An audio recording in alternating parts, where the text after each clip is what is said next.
Assalamualaikum warahmatullahi wabarakatuh. Hai anak-anak, kembali lagi bertemu bersama Ibu Inggit. Nah, kali ini kita akan belajar bersama dalam pelajaran ilmu pengetahuan alam. Nah, melanjutkan materi yang sebelumnya, yaitu tentang gaya. Nah, pertemuan kali ini kita akan belajar bersama tentang macam-macam gaya. Nah, gaya yang pertama adalah gaya gesek. Gaya gesek ini ditimbulkan karena adanya dua permukaan benda yang saling bersentuhan. Nah, gaya gesek ini biasanya lebih cenderung menghambat gerak benda. Tapi gaya gesek ini memiliki keunggulan atau manfaat dan juga memiliki kekurangan. Nah, yang pertama kita bahas dulu tentang manfaat dari gaya gesek ini sendiri ya. Manfaat dari gaya gesek yang dapat kita temui dalam kehidupan sehari-hari, contohnya adalah yang pertama, gaya gesek ketika kita berjalan. Nah, gaya gesek ketika kita berjalan ini berguna karena dengan adanya gaya gesek, kita jadi tidak mudah tergelincir atau terpeleset. Nah, gaya gesek ini bekerja ketika alas dari sepatu kita atau sandal kita itu bertemu dengan lantai. Lalu yang kedua, gaya gesek yang bisa kita temukan adalah pada rem sepeda yang berguna untuk supaya kita tidak terlalu cepat ataupun tidak terlalu lambat. Lalu contoh yang ketiga pada permukaan ban. Nah, kerugian yang diakibatkan dari adanya gaya gesek ini sendiri adalah yang pertama, dapat menghambat gerakan. Lalu yang kedua, mengikis permukaan benda. Nah, anak-anak, gaya yang selanjutnya yaitu adalah gaya gravitasi bumi. Nah, anak-anak, benda yang dilemparkan ke atas, ini dilempar ya, dia akan balik lagi ke bawah.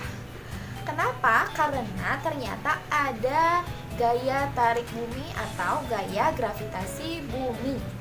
Nah, semakin jauh dia dari pusat bumi atau semakin jauh benda tersebut dari pusat bumi, maka gaya gravitasinya pun semakin kecil. Begitu pula sebaliknya, semakin dekat dengan pusat bumi, maka gaya gravitasinya semakin kuat. Nah, manfaat dari adanya gaya gravitasi bumi ini adalah yang pertama, benda yang ada di bumi tidak terlempar keluar angkasa. Lalu yang kedua, kita dapat berjalan di atas tanah.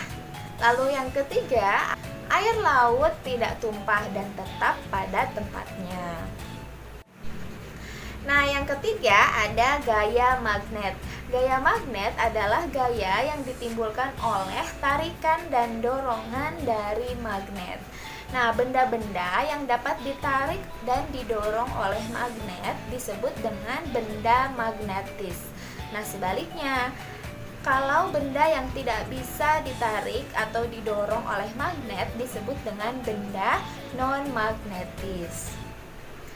Nah, anak-anak, magnet atau gaya magnet sering kita jumpai ya dalam kehidupan sehari. Contohnya dalam penggunaan kompas yang digunakan untuk menunjukkan arah. Lalu dalam bidang transportasi juga kita dapat temukan gaya magnet ini, seperti contohnya pada kereta maglev.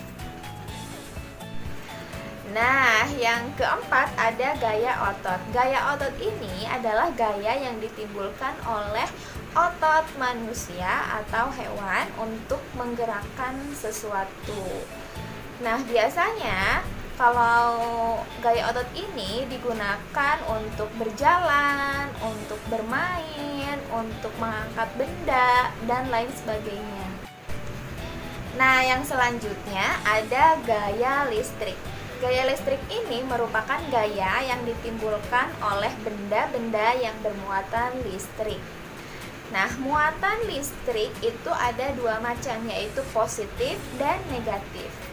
Benda yang bermuatan sejenis akan tolak-menolak, dan sebaliknya, benda yang memiliki muatan yang berlawanan akan saling tarik-menarik. Nah, gaya yang selanjutnya adalah gaya pegas. Gaya pegas ini adalah gaya yang ditimbulkan oleh benda-benda yang elastis.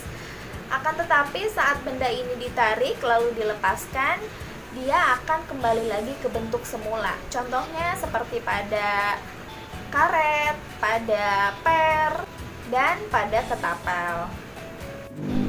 Oke anak-anak, materi kita kali ini sampai di sini.